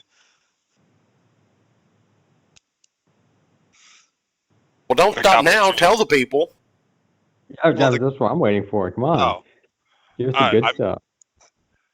I mean, I went and I parked behind the police station and waited for like half an hour and then left, because why would a cop think to go check the police station in the small ass town that I live in? Oh, I do remember that story. Yeah, that's pretty genius. I was proud of that. But thank you. The entire heist takes place over like 4 or 5 pages, and it's just the way the action is drawn in this book is phenomenal. The sequential art, it shows you more than enough, and it gives you like expressions and the use of the shadows, like Aaron mentioned earlier. And just the color palettes and everything just comes together to make a glorious book. Yeah, it feels like a art house movie to me. Mm-hmm. Absolutely, I agree with that. The style of the art and the angles and the shadow and stuff. Like, I could totally see this as an art house film. So the 4th issue kind of opens up, and we see kind of the aftermath of the 3rd issue. Everyone's basically just trying to gather themselves. Leo goes to collect Ivan from the buddy that was watching him. We talk about the Undertow for a minute and how fantastic that establishment is. Yeah. Yeah. We'll pull this up. Here we go. There we go. That's the one I want. Basically, this character, Gnarly, is the bartender and proprietor of a bar, pretty much for criminals. Not exactly a biker bar, not exactly a criminal element bar, but if you're a guy and you're looking for a job, you want to be in the Undertow, and the Undertow has a history of being a speakeasy to begin with. Right. And the Undertow also has a reputation of being the bar where you don't take out your beefs with other people. You might hate the guy next to you at the bar, but you sit there and drink beside him, and you don't pursue that until you walk outside. Because later on in the book, at a part that we probably won't cover, like I said, we may kind of cut it off after this, because I think the next 2 issues are pretty key. But right, at this point, Leo has collected Ivan from Gnarly, who was watching him, Gnarly from the Undertow, and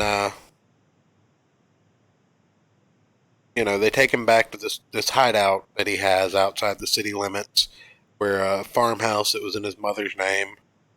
where Greta's recovering. They're laying low. They've stashed the heroin. They go and get Ivan and take him back so that he's not in anybody else's hair. And, they're just kind of waiting for everything to blow over and figure out what to do next. Right now, their goal is to, basically not be killed. Which, after what they've gone through, I think is a pretty big goal to have. But that sounds like one of my stories. Most of my short stories are basically revolved around people whose main goal is to not die. Yeah. I mean, that is a good goal. How can I make it to the last page of this book alive? But, you've got the obvious anxiety and, the fact that basically what they're going through right now is that Leo is not an idiot. He's been doing this for years. He grew up in this life. He picked his first pocket at like 8 years old, kind of thing. Mm-hmm. And one of the things that they're dealing with is that Leo knew that they were going to get double-crossed. He just assumed incorrectly that the double-cross would happen after the job was done and not during. Mm-hmm. So they find out later on in the story that the idea was probably more or less to pin the heist of the robbery on an unknown assailant who got away that would be Leo, kill all of Leo's associates, kill a couple of the cops involved, and pin it all on an unknown robber and claim that he got away with the drugs while the shady cops kept the drugs. Right. Well, fortunately, Leo was one step ahead and managed to keep the drugs. And I say unfortunately because, well, if you pick up this volume and read it, which you should, first off, I want to mention that I don't shill Comixology a lot because, again, they're not the best service in the world, but if you have an Amazon account or you pay, I think, like $6 a month, you have Comixology Unlimited, and I believe the first 5 volumes of Criminal are available on Comixology Unlimited. So, even though I would absolutely 100% encourage everybody listening to go support Ed Brubaker and buy these books from, a source that would benefit him, if you're not about that life and you just want to read them, read them on Comixology because I think you're better for reading this kind of book. Mm-hmm. This is a great example of what comic can be without a Superman or a Batman. That is true. I think there needs to be without more. The big two. Yeah. Well, there needs to be more. Yeah. Go ahead.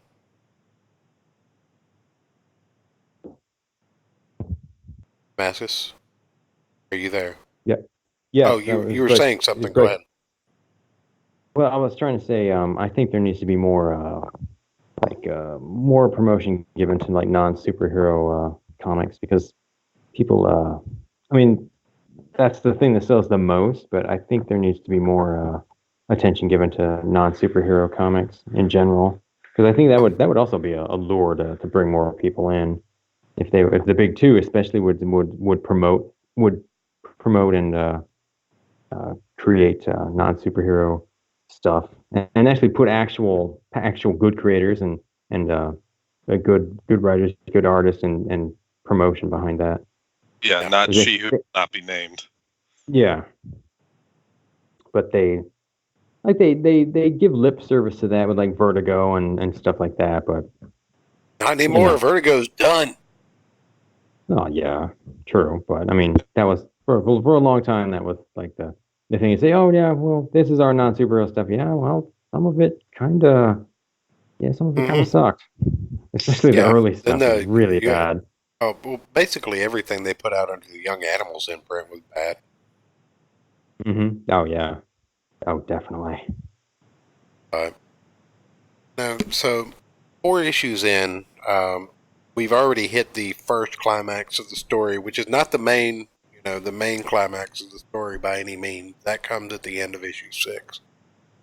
But at this point, you've got your main conflict set up, which is a job gone wrong. You've got your introduction set up. To go further, you're going to have some intrigue. You're going to have some, Breaking Bad kind of storytelling. You're going to have a little bit of sex because, there are tits in this comic book. Because, it's a mature reader's book, obviously. Death, gore, crime, Yeah, you gotta show some nipple. Yeah, gotcha. There's a point later on when this guy's going to go against the bad guys, and he's like, "Well, I just took 2 oxycontins and a couple of lines of crank. That should do me." And I'm like, I think I've made that exact quote before.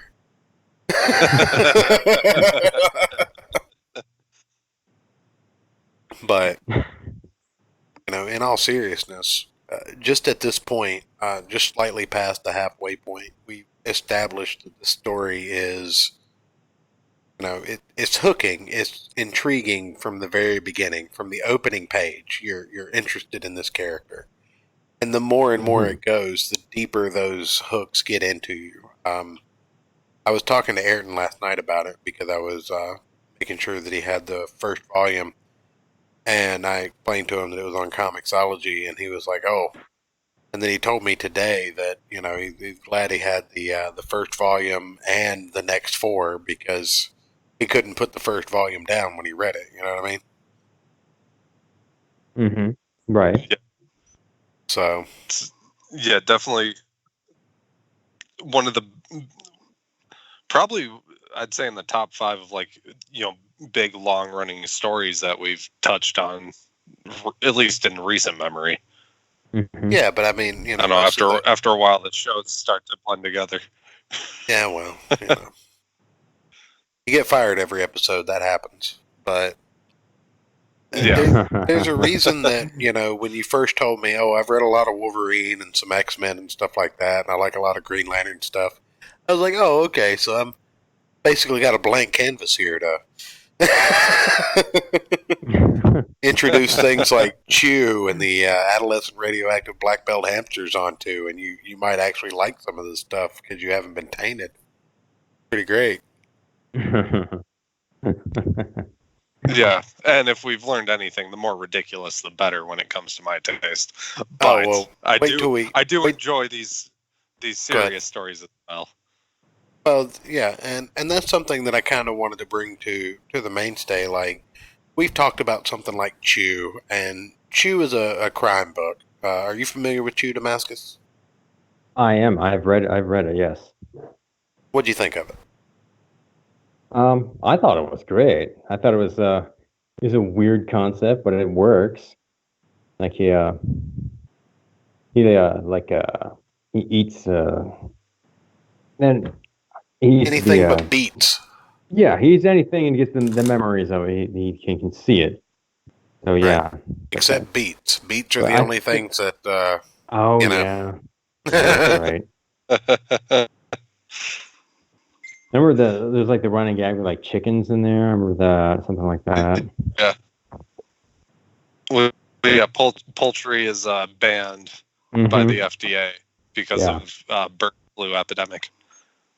But yeah, I've read that. It's been a while. I read it a few years ago, but yes, that was. I like it because it's a strange concept, but it works. Right, and I deal with the FDA in my daytime job, and they totally would try and ban chickens if there was a massive bird flu epidemic that killed like 15 million people. Right. They would totally do that. But, and I'm not being sarcastic. Well, the reason that I bring that up is because that's procedural, if you would. Sure. But you can definitely see the difference in tone between that book and this one. Even though there are serious bits in that book, this book is never, while there are jokes and lighthearted moments in it, you never look at this comic, Criminal, as a satirical joke. Sure. Everything's grounded in reality. Obviously, you can kind of date this as late 90s, like early 2000s with razor phones and stuff like that. Mm-hmm. And it's all fairly believable. Because Mm-hmm. if it's late 90s and, the Patriot Act hasn't happened yet, there aren't cameras on every street corner, probably get away Mm-hmm. with a lot of shit like this still. Yeah. But, The one thing that's important. The one thing that's important to note is that the art style matches the tone of this story, because that's something that a lot of comics don't always get. The shoe comparison is also noted because the art style is, you know, cartoony, strange, satirical, but this is much more serious. And some comics, I don't even think some companies even understand that. They'll just put like, you know, oh, this artist is good and this writer is good. Let's put them together, and they don't always work out. 'Cause, right. No, I sometimes some 100% agree with that sentiment. Yeah, because you really have to have a certain like I personally can draw serious and I can draw cartoony.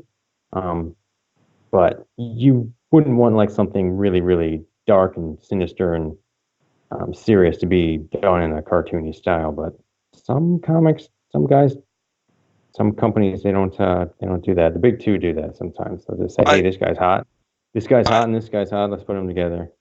I think in the right context you can make it work. Hmm. Like maybe if you flipped it, if it was like a super ridiculous cartoony premise, but you drew it like super serious and realistic, I think that Hmm. could work. I know, Yeah, like there. Hellblazer. Let's take like Hellblazer for example. I know it was like mostly it was like done very seriously art style, but there'd be like fill-in issues here and there would be like cartoony and stuff. It'd be like, oh man, I don't know, just didn't fit. John Constantine drawing cartoony just didn't quite match the tone. Yeah, Well, that's why I think it depends on the context, really. Like if you think about the song, like it's the end of the world, like it's Oh just yeah, like the lyrics are super dark, but the music's like super upbeat and happy. I think in the right true. context, you can use that contrast to your advantage if you're a good enough writer and or artist. Mrs. True. Church has recently informed me that Smash Mouth's hit "Walking on the Sun" is about global warming. Really? And yeah, I had no idea. But if you go back and listen to the lyrics, it's blatantly about global warming. Huh. I didn't I'm know gonna have that. to I'm gonna have to pull that up. You don't get to listen to music until you finish our true intro. Okay. Recreational music for you. But what I've got up on screen now, and last night, I'm not sure if you noticed Damascus, but we were Hmm. graced with Ken Meyer Jr. from Adolescent Radioactive Black Belt Hamsters, Flint, the Hamster Oh, cool. Triumphant, uh, Hmm. artist credit last night. And one thing I noticed when I was going through my trade copy of this with the cover collection in the back is just look Hmm. at these covers, Ayrton. Do these not remind you of that similar style? Oh, Hmm. yeah, they definitely do. That Yeah. what would that be? Acrylic painting? Yeah, probably. I don't know. My screen's kind of small. Oh well, let me pull it up here. Yeah. Oh, okay. It'd be more acrylic than watercolor because there's not as much smudging. Yeah, that Yeah, it's looks definitely more not a more watercolor. acrylic. Yeah, it definitely looks more acrylic or oil. Yeah, Hmm. but it reminds me a lot of his art style, and it's very James Bondy, very 30s, 40s crime, dime novel, noir coverish, Hmm. Yeah, crime and comics have been around since the beginning, though. The crime does not pay and crime suspense stories and that kind of thing. People yeah. forget about Well, that. they were banned with the Comics Code. That's why people forgot about them Oh because yeah, comic that's true. you couldn't have comic books where the bad guy got away, even like for the short term. Hmm. We're That's a entering in good no man's story. land, folks. I just poured my third scotch of the episode, so Uh, anything that I say, I'm going to go ahead and disavow anything I say beyond this point. That cool? Can I do that? Just a preemptive disavowing of yourself. Yeah, I encourage everyone to do the same.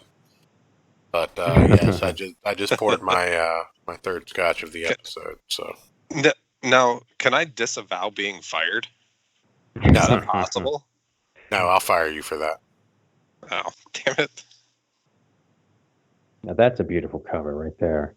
Oh, the previous one I had up. I'm sorry. Let me pull that back up.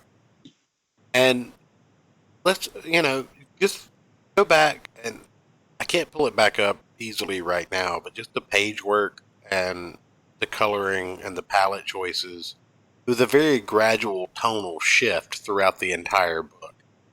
Like the palette almost moved sequentially through the book. It wasn't like a random selection. It's almost like a very subtle gradient change between tones to almost match the level of excitement happening with the panels.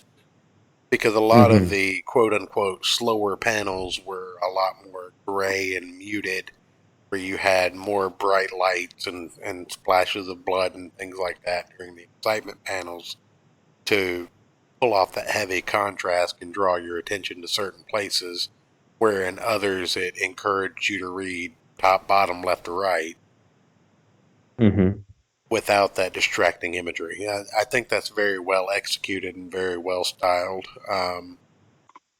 It just really goes to show that everyone working on this project was bringing their A game to it. Oh yeah, that's true. Definitely.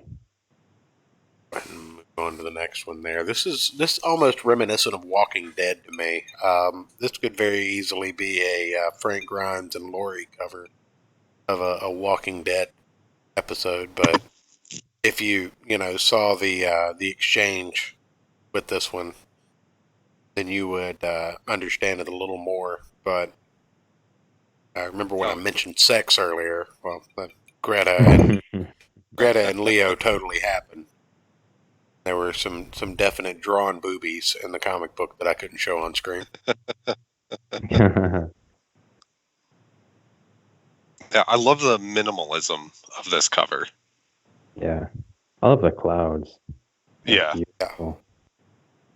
Yeah, his landscaping is pretty bar none. The cover artist. You mind looking that up, Ayrton? Yeah. If you can. There you've got Roy L.T. was his street name, with the cops in the montage and the Leo and Greta. Dead guy and Leo kind of slinking away, holding a gun. But these are the trade covers for the future installments. I think at this point, when they published under Image, they already had 6 volumes: Coward, Bad Night, Coward, Lawless, Dead and the Dying, Bad Night, The Sinners, and Last of the Innocent. I think there's been 1 or 2 more since then, because I know there's currently an ongoing volume of Criminal that I'm reading. It's fantastic. Yeah, all I can find is Sean Phillips and then Val Staples, and there was another colorist, Elizabeth Breitweiser. Oh, that is Sean Phillips. His signature is on there. Sean, 2006. That's Sean Phillips, even though it's a completely different art style than the interior. So, different mediums.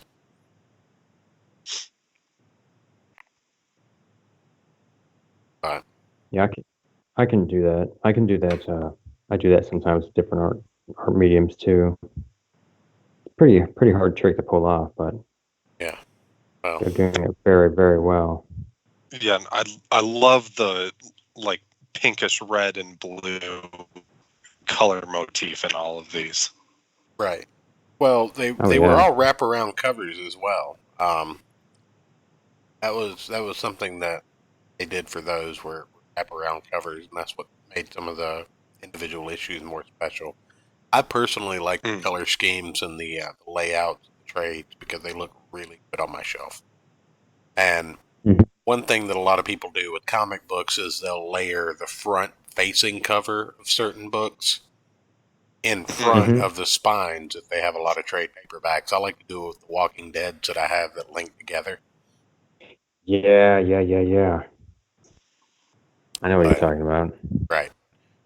But, and it really looks good on store shelves too. And I love when creators think of that. But you could almost do that with these comics, like you bag and board the front and the back together, Mhm. side by side, and just display them on the rack like that. I think that would be a really nice aesthetic, and I think that's something that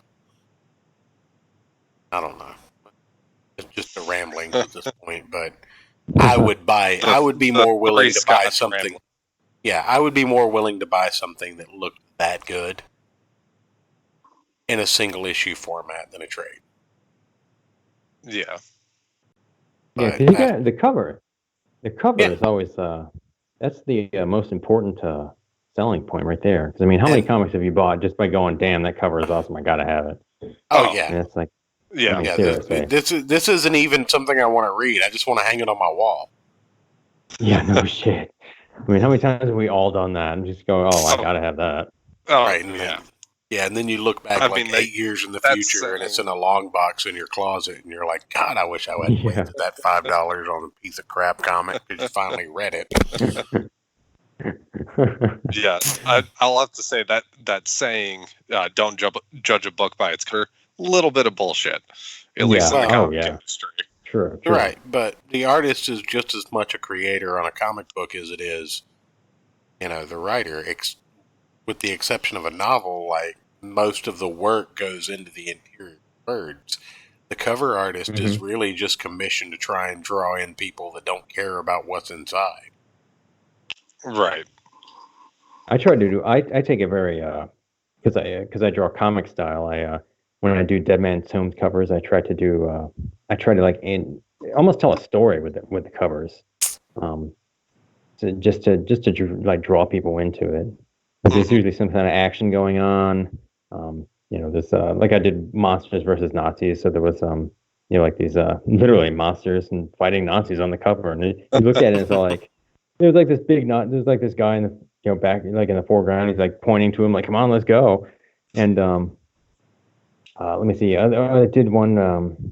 It was Bikers versus the Undead, which was Right. these zombies in the foreground and these bikers just barreling down the highway at him with chains, like it's Yeah. just ready to just collide right into him. And Yeah. you look at that, I take a very comic book approach to it because, like you said, most novels are not really enticing. But I want Well, something, because Well, how many my back.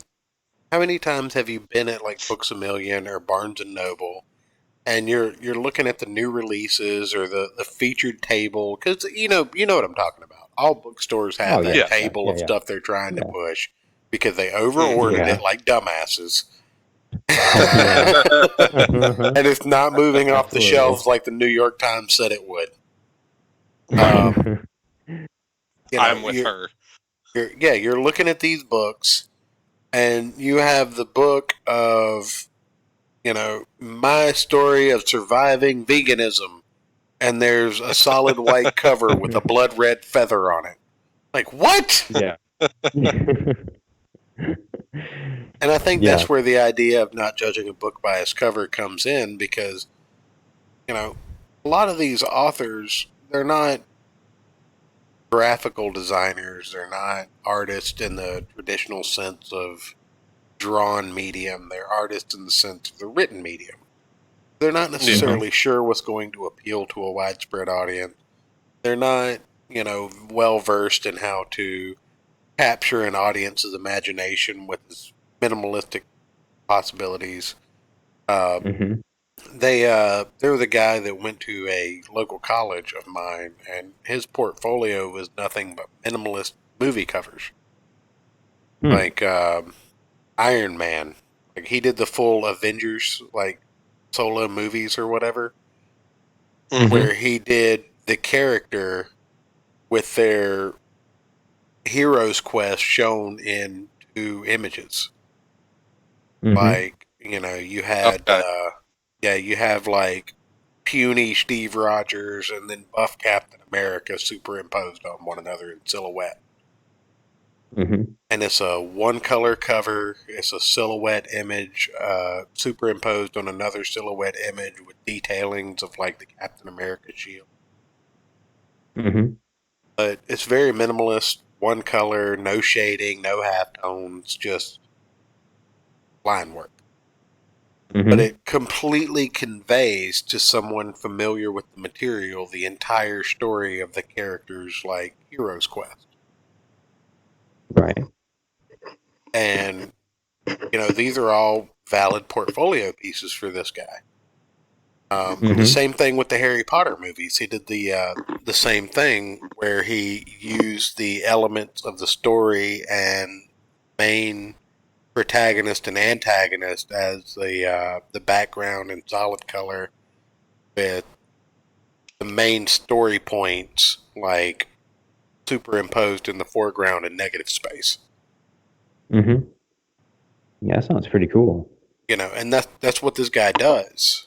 And Mm-hmm. I've seen other people do it, but this guy does it in a way that it just, I don't know, I like it more than what you see in like posters and deviant arts or whatever. And he only Mm-hmm. does his in raw formats for for portfolio work. Like I think his Avengers covers were all done out of lithograph and transparency paper. Mm-hmm. Oh, that's cool. Nice. And his Harry Potter ones were all done out of like construction paper with burned edges and stuff like that. But he doesn't do them digitally so that they can't be knocked off. Right. Ah, right. So, I mean, I think he might have stolen the idea from Reddit, but just done it his own way. And, Mm-hmm. more power to him. But the way he does it, I think, is just more original and therefore more enticing to me than, a meme that I've seen collected for 300 different background desktop images. Right. Right. Yeah. But yeah, you're right with book designers. They don't know how to. They don't know how to lure you in. They don't know how to lure you in.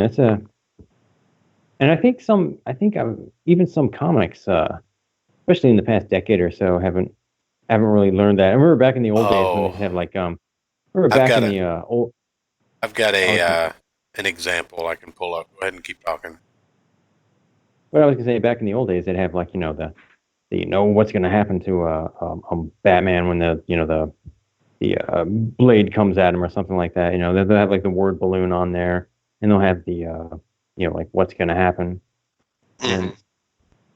and it would entice you to buy it. And nowadays, a lot of them are just like pinups. Nowadays, they don't convey anything. What's in the issue? They don't have anything. They don't have any like threat or danger on the cover. Like a lot of the old, especially Silver Age covers would always have like, oh no, we're in a bomb, it's gonna blow up, that kind of thing. Some days you just can't get rid of a bomb. Exactly. But nowadays, a lot of the covers are just pinups, and they look pretty, but they don't really do a very good job of conveying what's going on. Well, and there's also like 700 variant covers of the same title. So, of course, you've got variant covers that you have no idea like what it has to do with the story. Right. Mm-hmm. Now, guard yourselves. I'll set the screen share back up since turn it off. Bad person. Oh. But prepare yourselves for probably the worst cover I've seen this year. This is the cover that they chose for the J.J. and Henry Abrams Spider-Man story. Oh, God. Can we not read this? We're not gonna. Okay. Thank God. How is she balancing on his leg like that when he's swinging? Oh, she's also got a hand on his neck. Yeah. What is he into some kinky shit now? Yeah. And why is he shooting his webbing at the ground? I'm just going to shoot my webbing at the ground, which we're about to hit in 5 seconds. Who did the art for that? Like, I believe that's Sarah Pacelli. Or no, Oliver Okay. Oliver Oliver Coipel. Coipel. Yeah. Yeah. It's not good. Like, what is that in the background? Is that a figure with red eyes? And at that rate, 4 red eyes think because of so. the multiple X's. Is that a building with 2 red lights? Maybe an homage of both. Who even colored the background lettering so that the red in Spider-Man blended into the red eye background and it's hard to read? It's just bad. Like, I can't draw this well. I'm not even gonna lie. I can't draw this well. I expect more from J.J. Abrams' Spider-Man debut. True. Right. Like, if this is supposed to be important. This is coming on the back end of Absolute Carnage, which is the biggest Spider-Man event of the year, the biggest Marvel event of the year, the Absolute Carnage. And this is a Spider-Man book you're coming out with the cover you chose? Like, really? Don't you have a million variant covers that you could just reuse that are all out of context anyway? It's kind of strange. Oliver's usually such a good draftsman too. Well, I mean, it's a great piece of artwork. I just don't think it's a good cover. Especially, look at the cover layout. Yeah. We got Arial Black up top for a font with a really low-effort Spider-Man logo. And the number 1's not even in the fucking box. What's up with MJ's face? Oh, that's just resting bitch face there. You should be used to that by now. I mean, yeah.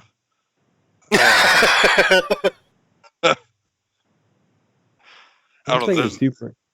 There's like no life behind it. Yeah.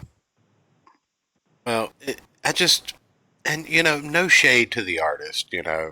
Olivier, if you ever watch the show for whatever ungodly reason, which you shouldn't do, this is no shade at you. I just, at a certain point, I think that a character with a reputation and a legacy as big as Spider-Man, I think that there should be better brand management. I think the editors should do their jobs and say, this is the cover you expect us to sell? Because this doesn't even look good as a poster. Yeah. I've got Legion of Superhero comic books that I want their covers blown up 10 times their size for wallpaper. And Legion of Superheroes is not great comics for somebody who doesn't love the media. Who uses wallpaper? Shut up. You call me a boomer. You call in from a rotary phone. Well, that's besides the point. But no, I wanted to show the worst cover of this year before anybody got any bad ideas that their cover was bad.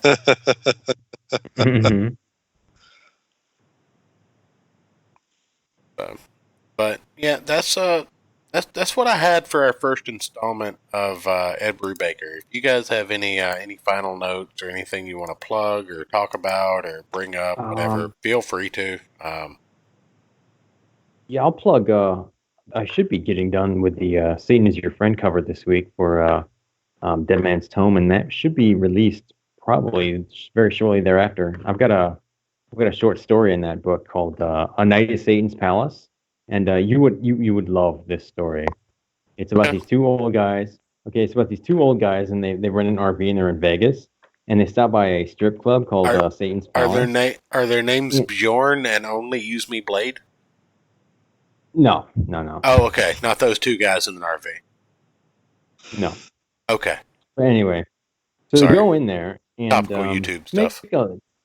To make a long story short, all the strippers are demons, and they're trying to open up a portal to hell and let Satan out in the basement. Okay. And little From Dusk Till Dawn inspiration. Oh, yes, definitely. Absolutely. Welcome you- to the Titty Twister. But yeah, you would love that story. So when that comes out, you would have to check that out. Absolutely, Anyone, 100%. a lot of my stuff has a lot of my writing has a lot of comic book and TV influences, probably more than actual literary influences. But There's yeah, a lot nothing of my wrong with stuff that. is just crazy, wacky shit. So Yeah, there's that'd be a good plug. Okay, absolutely. If yeah, we'll have you and Jesse back on when that comes out, and we'll promote it a little bit on the show Right. here. That'd be cool.